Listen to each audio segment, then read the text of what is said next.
ಗುಡುಗುಡುಗುವ ಗುಡುಗಿನದು ಎದೆಗೊಂದದೆ ಆರ್ಭಟಿಸಿದೆ. ಸಿಡಿ ಸಿಡಿಯುವ ಸಿಡಿಲಿನದು ಅಂಜದೆಯೇ ಖರ್ಚಿಸಿದೆ. ಹೆಜ್ಜೆಲೆ ಹಚ್ಚೊತ್ತಿದೆ ಕಟು ಸತ್ಯವು ಧರ್ಮ, ಕಣ್ಬಿಟ್ಟರೆ ಎದುರಾಡಿಯು ಭಸ್ಮವೇ ನರಸಿಂಹ.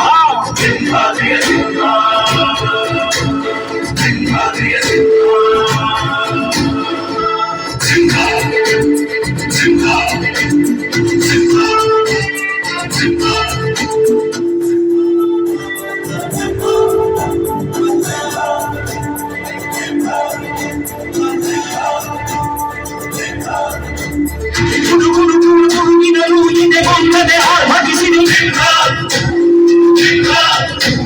ಸಿಡಿ ಸಿಡಿಯುವ ಸಿಡಿಲಿನಲು ಅಂಜದೆಯೇ ಖರ್ಚಿಸಿದೆ. ಹೆಜ್ಜೆಲೆ ಹಚ್ಚೊತ್ತಿದೆ ಕಟು ಸತ್ಯವು ಧರ್ಮ, ಕಣ್ಬಿಟ್ಟರೆ ಎದುರಾಡಿಯು ಭಸ್ಮವೇ ನರಸಿಂಹ.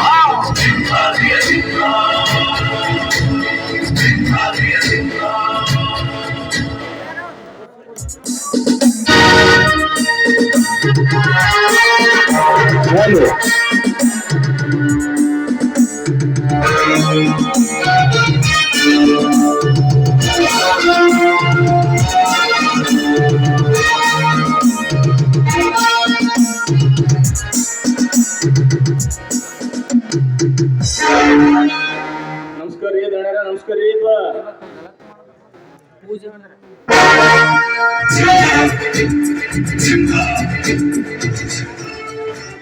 ನಮಸ್ಕಾರ ರುದ್ರ, ನಮಸ್ಕಾರ. ಏನ್ ರುದ್ರ, ಊರಲ್ಲಿ ಏನೋ ಗದ್ದಲ ಎದ್ದಿದೆಯಂತೆ, ಊರ್ ತುಂಬಾ ಸುದ್ದಿ ಹಬ್ಬಿದೆ. ಈ ವಿಷಯ ನಿನಗೇನಾದ್ರೂ ಗೊತ್ತಿದೆಯೋ ಅಥವಾ ಇಲ್ಲವೋ? ಗೊತ್ತಾಗೈತ್ರಿ ದಣಿ, ಗೊತ್ತಾಗದ್ರಿಪ್ಪ.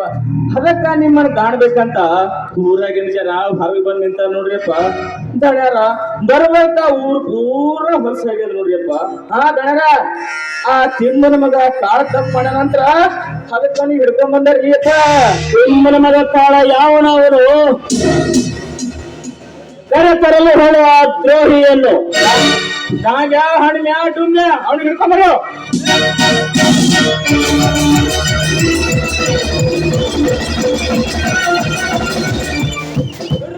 ಬಿಡ್ರಿ, ಯಾವ ತಪ್ಪು ಮಾಡಿಲ್ಲ.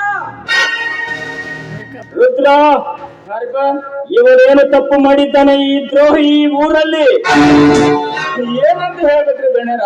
ಹಿಂದ ಹಿರಿಯರಾಗ ಕಳ್ತನ ಮಾಡಿದನು, ಹುಡುಗಿ ಬೆಂಕಿ ಇಟ್ಟಿನ್ರಿ ಬಡ ಬಟ್ಟಿ ಮಗ. ಅವತ್ತೇ ಕುಣು ಕುಣು ಕತ್ತರಿಸೋದಾಗಿತ್ರಪ್ಪ. ಹೌದು ಹೌದು. ಆದ್ರೆ ಇವನ ಮಾಡಿದ ತಪ್ಪಿಗೆ ನೀವು ದಂಡ ವಿಧಿಸ್ರಿ. ಇಷ್ಟು ಸಾಲದಂತ ಇವತ್ ಏನ್ ಮಾಡ್ಯಾನ ಗೊತ್ತೇನ್ರಿ ನನ್ ಮಗ? ಏನ್ ಮಾಡಿದ್ದಾನೆ ಕೆಂಚನಗಳು ಕೂಲಿ ಮಾಡಕ್ಕ ತೋಟದ ಕಡೆ ಹೊರಟಿರುವಾಗ ಅವಳ ಮೇಲೆ ಬಲಾತ್ಕಾರ ಮಾಡಲು ಪ್ರಯತ್ನ ಪಟ್ಟನಂತ್ರಪ್ಪ. ಬಲಾತ್ಕಾರ ಮಾಡಲು ಪ್ರಯತ್ನ ಪಟ್ಟನಂತೆ ಮಗನೇ. ಹೌದನೇ ಕಾಳ ಹೆಣ್ಣೆಂದರೆ ಈ ಭರತ ಭೂಮಿಯಲ್ಲಿ ಶ್ರೇಷ್ಠವೆಂದು ತಿಳಿದಿದ್ದಾರೆ ಈ ನಮ್ಮ ನಾಡಲ್ಲಿ. ಅಂತ ಹೆಣ್ಣನ್ನು ಅತ್ಯಾಚಾರ ಮಾಡಲು ಎಷ್ಟಿದೆಯಾ? ಇಲ್ಲ ದಣಿ, ಇಲ್ಲ, ಯಾವ ತಪ್ಪು ಮಾಡಿಲ್ಲ. ಆದರೆ ಈ ಊರ ಜನರು ನನ್ನ ಮೇಲೆ ಸುಳ್ಳ ಅಪರಾಧ ಹೊರಿಸಿದ್ದಾರೆ ದಣಿ, ಸುಳ್ಳ ಅಪರಾಧ ಹೊರಿಸಿದ್ದಾರೆ. ನೀನು ಎಲ್ಲಿ ನಿಂತಿರುವೆ, ಯಾರ ಮನೆಯಲ್ಲಿ ನಿಂತಿರುವೆ, ಯಾರ ಕಣ್ಣ ಮುಂದೆ ನಿಂತಿರುವೆ ಎಂಬ ಅರಿವು ನನಗೆ ಏನಾದರೂ ಇದೆಯೋ? 40 ಹಳ್ಳಿಗಳ ಜನರ ಮನೆತನದಲ್ಲಿ ನ್ಯಾಯವಂತರ ಮನೆತನವನ್ನು ಎಂಥ ಮನೆತನದಲ್ಲಿ ನಿಂತು ಅನ್ಯಾಯದ ಮಾತುಗಳನ್ನು ಆಡಿದರೆ ನಿನ್ನ ನಾಡಿಗೆ ಕತ್ತರಿಸಬೇಕಾಗುತ್ತದೆ. ಬಡವ, ನಿನ್ನನ್ನು 10 ಜನ ಹಿಡಿದುಕೊಂಡು ಬಂದಾಗಲೂ ನಾನು ಅರ್ಥ ಮಾಡಿಕೊಂಡಲೆ ಬಡಬಡ್ಡಿ ಮಗನೇ, ನೀನೇನಾದರೂ ತಪ್ಪು ಮಾಡಲೇಬೇಕು ಎಂದು ಇದು ಶತಸಿದ್ಧ. ಈ ದಂಡಾದಣೆ ಹತ್ತಿರ ನ್ಯಾಯವಂತರಿಗೆ, ಸತ್ಯವಂತರಿಗೆ, ಧರ್ಮವಂತರಿಗೆ ಬೆಲೆ ಇದೆ ಹೊರತು ನಿನ್ನ ನಿನ್ನಂತ ಸುಳ್ಳಿನ ಸಂತೆ ಕಟ್ಟಿದವನಿಗೆ ಯಾವತ್ತು ಶಿಕ್ಷೆ ತಪ್ಪಿದರಲೇ ಬೇಕು. ನೀ ಮಾಡಿದ ಅಪರಾಧ ಸತ್ಯವೋ ಸುಳ್ಳು ಎಂಬುದನ್ನ ನಿನ್ನ ಬಾಯಿಂದಲೇ ಹೋಗುವುದೇ ಬಡವ. ನಿಲ್ಲಿ ದಣಿ ನಿಲ್ಲಿ. ಈ ಊರ ಒಳಗ ಅಷ್ಟೇ ಅಲ್ಲ, ನಿಮ್ಮ ಮನೆತನವೇ ಆಗಲಿ, ನಿಮ್ಮ ಸಂಬಂಧಿಕರಾಗಲಿ, ನಿಮ್ಮ ಕುಟುಂಬದವರು ಯಾರೇ ಆಗಲಿ, ಈ ತಪ್ಪು ಮಾಡಿದರೆ ಸರಿಯಾದ ಶಿಕ್ಷೆ ಕೊಡಲೇಬೇಕು ದಣಿ, ಸರಿಯಾದ ಶಿಕ್ಷೆ ಕೊಡಲೇಬೇಕು. ನನ್ನ ಮನೆತನ ನ್ಯಾಯವಂತರ ಮನೆತನ, ಸುತ್ತಲಿನ ಮತ್ತು ಹಳ್ಳಿಗಳಲ್ಲಿ ಹೆಸರಾದ ಮನೆತನ. ಎಂಥ ಮನೆತನದಲ್ಲಿ ಆಗಲಿ, ನನ್ನ ಬಂಧುಗಳೇ ಆಗಲಿ, ನನ್ನ ಬಳಗವೇ ಆಗಲಿ, ಯಾರೇ ಆದರೂ ಅವರಿಗೆ ನ್ಯಾಯ ಕೊಡುತ್ತೇನೆ ಹೊರತು ಅನ್ಯಾಯ ಯಾವತ್ತು ಮಾಡುವುದಿಲ್ಲಲೇ ಬಂದ ಜನರಿಗೆ. ಎಳೆದುಕೊಂಡು ಹೋಗಿ ಅವನ ಬಾಯಿಂದ ಏನು ಕೇಳ್ತಿರು ಗಣ್ಯರ, ನಿಮ್ ಹತ್ರ ಬರೋದು ಯಾವ್ದಾರು ಸುಳ್ಳು ಹೇಳ್ತಾರಪ್ಪ. ಸುತ್ತ 40 ಹಳ್ಳಿ ಜನ ನಿಮ್ ಹತ್ರ ನ್ಯಾಯ ಕೇಳ. ನೀವು ನ್ಯಾಯ ಮಾಡಿದ ಮೇಲೆ ಮುಗಿಯಿತು, ಸಾಕ್ಷಾತ್ ದೇವರ ನ್ಯಾಯ ಮಾಡ್ದಂಗ, ಸಾಕ್ಷಾತ್ ದೇವರ ನ್ಯಾಯ ಮಾಡ್ದಂಗ ನಿಮ್ಮ ಮನೆತನ ಹುಟ್ಟಿದ್ದೆ ಈ ಸುತ್ತ 40 ಹಳ್ಳಿ ಜನ ನ್ಯಾಯ ಮಾಡಾಕ ಹುಟ್ಟೈತಪ್ಪ, ನ್ಯಾಯ ಮಾಡಾಕ ಹುಟ್ಟೈತಿ. ನಿಮ್ಮಿಡಿದು ನಿಮ್ಮ ಮುತ್ತಜ್ಜನಿಂದಲೂ ನ್ಯಾಯ ಮಾಡುತ್ತಾ ಬಂದ ಮನೆತನವಿದು. ಇಲ್ಲಿ ನ್ಯಾಯ, ನೀತಿ, ಧರ್ಮ, ಧರ್ಮಾಪುರದ ನಿತ್ಯಾಂಶರಪ್ಪ, ಧರ್ಮಾಪುರದ ನಿತ್ಯಾಂಶ. ನಿಮ್ಮಂತವರ ಮನೆತನ ಜೀವಂತ ಇರುವುದರಿಂದಲೇ ಸುತ್ತ 40 ಹಳ್ಳಿಯ ಜನ ನೆಮ್ಮದಿಯಿಂದ ಬದುಕ್ತಾ ಇದ್ದಾರಪ್ಪ, ನೆಮ್ಮದಿಯಿಂದ ಬದುಕ್ತಾ ಇದ್ದಾರೆ. ಆದ್ರ ಇಂಥ ನೆಲದಾಗ ಇಂಥ ದುಃಖ ಹುಟ್ಟಬಾರ್ದಾಗಿತ್ತಪ್ಪ, ಇಂಥ ದುಃಖ ಹುಟ್ಟಬಾರ್ದಾಗಿತ್ತು. ಹೌದು ಹೌದು, ನಿನ್ನ ಮಾತು ಸರಿ ಇದೆ. ಈ ಕಾಳನಿಗೆ ತಕ್ಕ ಶಿಕ್ಷೆ ವಿಧಿಸಲೇಬೇಕು. ಲೇ ಕಾಳ, ಇವತ್ತಿನಿಂದ ನೀನು ಈ ಊರಲ್ಲಿ ಇರಕೂಡದು. ಈ ಊರು ಬಿಟ್ಟು ತೊಲಗಬೇಕು. ಮತ್ತೆ ನೀನು ಈ ಊರಿಗೆ ಮರಳಿ ಬಂದಿದ್ದೆಯಾದರೆ ನಿನ್ನ ಮುತ್ತಿಗೆ ಕತ್ತರಿಸಿ ಈ ನಮ್ಮ ಹನುಮಪ್ಪನ ಗುಡಿಯ ಮುಂದೆ ಹೇಳಬೇಕಾಗುತ್ತದಲೇ. ಇದು ಈ ಸಿಂಹ ಕೊಡುವ ತೀರ್ಪು. ಎಳೆದುಕೊಂಡು ಹೋಗಿ. ನಿಲ್ಲಿ. ಒಂದು ವೇಳೆ ನಾನು ಮಾಡಿದ ಅಪರಾಧ ಈ ಊರ ಒಳಗೆ ಯಾರೇ ಮಾಡಿದರೆ ಸರಿಯಾದ ಶಿಕ್ಷೆ ಕೊಡಲೇಬೇಕು ದಣಿ, ಸರಿಯಾದ ಶಿಕ್ಷೆ ಕೊಡಲೇಬೇಕು. ಒಂದು ವೇಳೆ ಶಿಕ್ಷೆ ಕೊಡಲೇ ಹೋದರೆ ನಿಮ್ಮ ಮನೆತನ ನ್ಯಾಯವಂತರ ಮನೆತನವೇ ಅಲ್ಲ ದಣಿ, ನ್ಯಾಯವಂತರ ಮನೆತನವೇ ಅಲ್ಲ. ಕಾಳ, ನನ್ನ ಮನೆತನದಲ್ಲಿ ಹಿಂದಿನಿಂದಲೂ ನನ್ನ ತಾತ ಮುತ್ತಾತ ನನ್ನ ಅಪ್ಪನಿಂದಲೂ ನ್ಯಾಯ ನೀತಿ ನಡೆದುಕೊಂಡು ಬಂದ ಮನೆತನವಿದು. ಈ ಮನೆತನದಲ್ಲಿ ಅನ್ಯಾಯಕ್ಕೆ ಯಾವತ್ತೂ ಆಸ್ಪದ ಕೊಡುವುದಿಲ್ಲ. ಅನ್ಯಾಯ ಕಂಡರೆ ಸಿಡಿಯುತ್ತೇನೆ, ನ್ಯಾಯವನ್ನು ಕಂಡರೆ ಎತ್ತಿ ಹಿಡಿಯುತ್ತೇನೆ. ಇದು ಸ್ವತಃ ಸಿದ್ಧ. ಎಳೆದುಕೊಂಡು ಹೋಗಿ. ಇರ್ಲಿ ದಣಿ ಇರ್ಲಿ, ನಂದು ಒಂದು ಮಾತು. ಇಂದಲ್ಲ ನಾಳೆ ನಿನ್ನ ಹೊಟ್ಟೆಲಿ ಹುಟ್ಟುವ ಮಗ ನನ್ನಂತ ಮಗ ಹುಟ್ಟಲೇಬೇಕು ದಣಿ, ನನ್ನಂತ ಮಗ ಹುಟ್ಟಲೇಬೇಕು. ನನ್ನ ಮನೆತನದಲ್ಲಿ ಇಂಥ ಮಗ ಹುಟ್ಟುವುದಿಲ್ಲಲೇ ದ್ರೋಹಿ. ನನ್ನ ಹಾಗೆ ನ್ಯಾಯ, ನೀತಿ, ಧರ್ಮ ನಡೆದುಕೊಂಡು ಹೋಗುವ ಮಗನೇ ಹುಟ್ಟುತ್ತಾನೆ ಹೊರತು ನಿನ್ನಂತ ದ್ರೋಹಿ ಹುಟ್ಟುವುದಿಲ್ಲಲೇ ಬಡಪ್ಪಾಯಿ.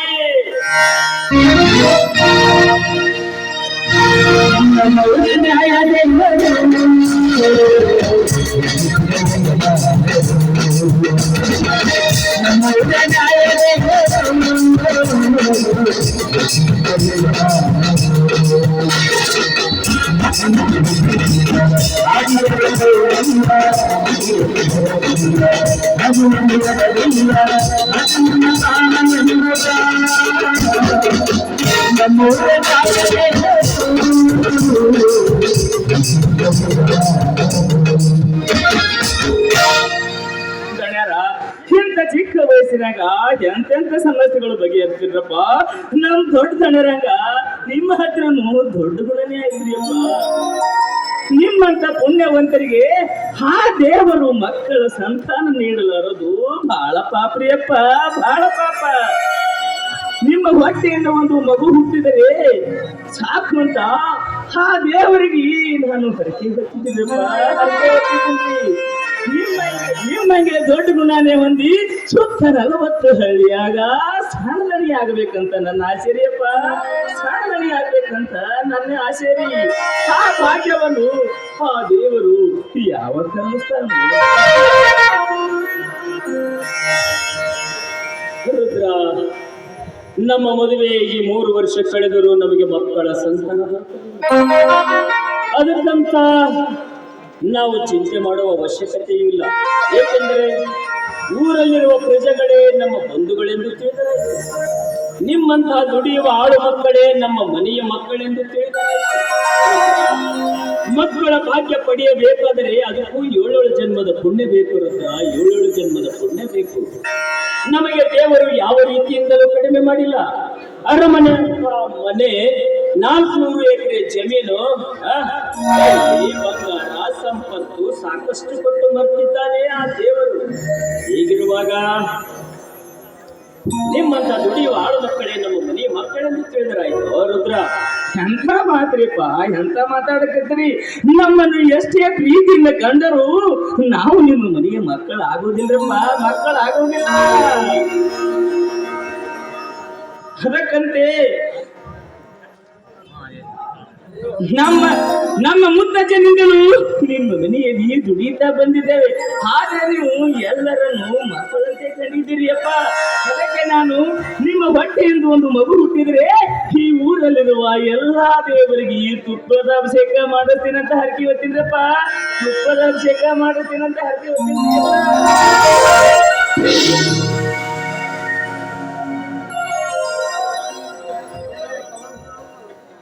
ರುದ್ರ, ನೀನು ಈ ಮನೆಯ ಆಳು ಮಗನಲ್ಲಪ್ಪ, ಈ ಮನೆಯ ಮಗನು ನೀನಲ್ಲ. ನಿನ್ನಂತ ವಿಶ್ವಾಸಿ ಅಭಿಮಾನಿ ಸಿಗಬೇಕಾದರೆ ಈ ಮನೆತನದ ಪುಣ್ಯವಿದೆಯೋ ರುದ್ರ, ಈ ಮನೆತನದ ಪುಣ್ಯವಿದೆ. ಅಪರ ನನ್ನ ಪುಣ್ಯ ಈ ಮನೆಗಿಲ್ರಪ್ಪ, ಈ ಮನೆಗಿಲ್ಲ. ಈ ಮನೆಯ ಅನ್ನೋ ತಿನ್ನು ಪುಣ್ಯ ನನಗೈತ್ರಪ್ಪ, ನನಗೈತಿ. ಈ ಸಂಸಾರವನ್ನು ನಾನು ಯಾವಾಗ ತೀರಿಸಿದ್ರಪ್ಪ, ನಾನು ಯಾವಾಗ ತೀರಿಸಿಲ್ರಿ ರುದ್ರ. ಈ ಜಗತ್ತಿನಲ್ಲಿ ಒಬ್ಬರು ಋಣ ಒಬ್ಬರು ಮುಟ್ಟಿಸುವ ಕಾಲ ಆ ದೇವರು ತಂದೆ ತರುತ್ತಾನೆ. ಎಲ್ಲಿ ನೀನು ಸ್ವಲ್ಪ ಊಟದ ಕಡೆಗೆ ಹೋಗಿ ಬಾ. ಆಯ್ತ್ರಪ್ಪ, ಹೋಗ್ಬರ್ತಂದಿದ್ದಾರೆ.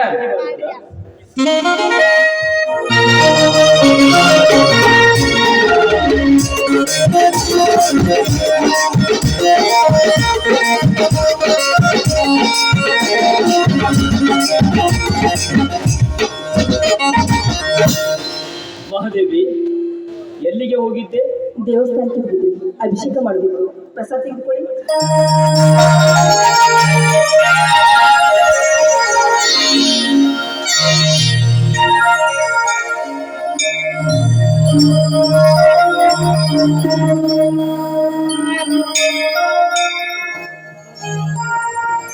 ಮಹಾದೇವಿ, ನಿತ್ಯ ದೇವರ ಗುಡಿಗೆ ಹೋಗಿ ಅಭಿಷೇಕ ಮಾಡಿಸಿಕೊಂಡು ಬರ್ತಿರ್ವಿಯಲ್ಲ, ಯಾಕೆ? ಆ ದೇವರ ಹತ್ತಿರ ಏನಾದರೂ ಹರಕೆ ಕಟ್ಟಿಕೊಂಡಿದೆಯೋ, ಹೇಗೆ? ಹೌದು, ನಿಮ್ಮಂತ ನ್ಯಾಯವಂತ, ನೀತಿವಂತ, ಗುಣವಂತ, ಧರ್ಮವಂತ ಪತಿ ಪಡಿಬೇಕಂದ್ರೆ 7 ಜನ್ಮದಲ್ಲಿ ನಾನು ಪುಣ್ಯ ಮಾಡಿದ್ದೀನಿ. ಆ ದೇವರು ಸಕಲ ಸಿರಿ ಸಂಪತ್ತು, ಭೋಗ ಭಾಗ್ಯ, ಐಶ್ವರ್ಯ ಎಲ್ಲವನ್ನು ಕೊಟ್ಟಿದ್ದಾನೆ ನನಗೆ. ಆದ್ರೆ ನಮ್ಮ ಜೀವನದಲ್ಲಿ ಒಂದೇ ಒಂದು ಕೊರತೆ ಇಟ್ಟಿದ್ದಾನೆ. ಅದೇನೆಂದ್ರೆ ಮದುವೆಯಾಗಿ 3 ವರ್ಷ ಕಳೆದರೂ ಈ ನನ್ನ ಹೊಟ್ಟೆಯಲ್ಲಿ ಒಂದು ಮಗು ಹುಟ್ಟಲಿಲ್ಲ. ಅದು ಒಂದೇ ಕೊರತೆ ನನಗೆ. ದೇವರು ಆ ನನ್ನ ಕೊರತೆಯನ್ನು ಆದಷ್ಟು ಬೇಗ ನೆರವೇರಿಸು. ನಿನಗೆ ದಿನಾನು ಬಂದು ನನ್ನ ತುಪ್ಪದ ಅಭಿಷೇಕ ಮಾಡ್ತೀನಿ ಅಂತ ಊರ ದೇವರಿಗೆ ಹರಕೆ ಹೊತ್ಕೊಂಡಿದ್ದೀನಿ. ಅದಕ್ಕಾಗಿ ಆ ಹರಕೆಯನ್ನು ಮುಟ್ಟಿಸಬೇಕಾಗಿ ಹೋಗಿದ್ದೆ. ನನ್ನ ಹೊಟ್ಟೆಯಲ್ಲೇನಾದರೂ ಒಂದು ಮಗು ಹುಟ್ಟಿದ್ರೆ ಈ ನನ್ನ ಜನ್ಮವು ಸಾರ್ಥಕ ಆಗುವುದಿಲ್ಲ, ಸಾರ್ಥಕ ಆಗುವುದು.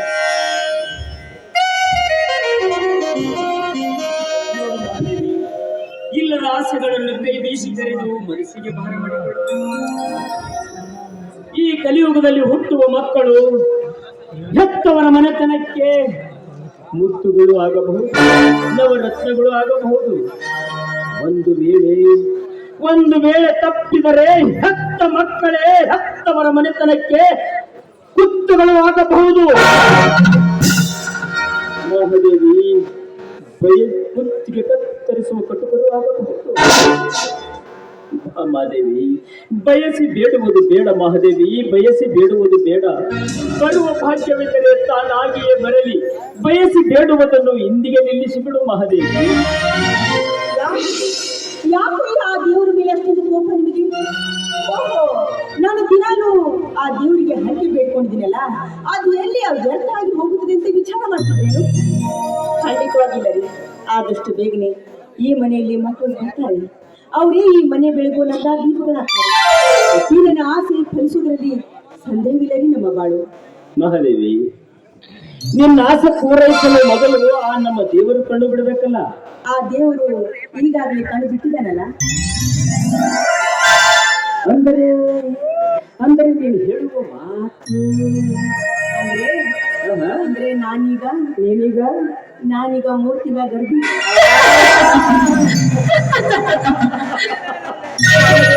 ಮಹಾದೇವಿ ಮಹಾದೇವಿ ಮಹಾದೇವಿ, ನೀನು ಹಿಂದೆ ಎಷ್ಟೋ ಸಲ ನಾಚಿಕೊಂಡರೂ ನನ್ನ ಮನ ಬರೀ ನಗುತ್ತಿತ್ತು. ಆದರೆ ಇಂದು ನಿನ್ನ ನಾಚಿಕೆ ಸೌಂದರ್ಯ ನನ್ನ ಹೃದಯದ ತಂತಿಗಳು ಸಪ್ತ ಸ್ವರದಿಂದ ಮೀಟಿದಂತಾಗಿದೆ. ಮೀಟಿದಂತಾಗಿದೆ. ನನ್ನ ಮನ ಕೂಗಿ ಹೇಳುತ್ತಿದೆ ಮಹಾದೇವಿ. ನನ್ನ ಮನ ಕೂಗಿ ಹೇಳುತ್ತಿದೆ. ಏನಾಯ್ತು ಹೇಳ್ತಾ ಇದೆ? ನಿನ್ನನ್ನು ಬೇಗನೆ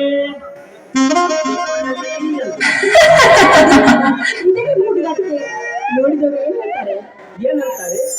ಧನರಾಜಣಿ ಮಹಾದೇವಿ ಇವರೇನು ಪ್ರೇಮಿಗಳಲ್ಲ, ದಂಪತಿಗಳು ಎಂದು ತಿಳಿದಿದ್ದಾರೆ ಈ ಊರಿನ ಜನರು. ಅವರು ಎಷ್ಟು ಅನನ್ಯವಾಗಿದ್ದಾರೆ. ನೀವು ದಂಪತಿಗಳು ಎಂದು ಹಾರೈಸ್ತಾರೆ ನಮ್ಮನ್ನು.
Na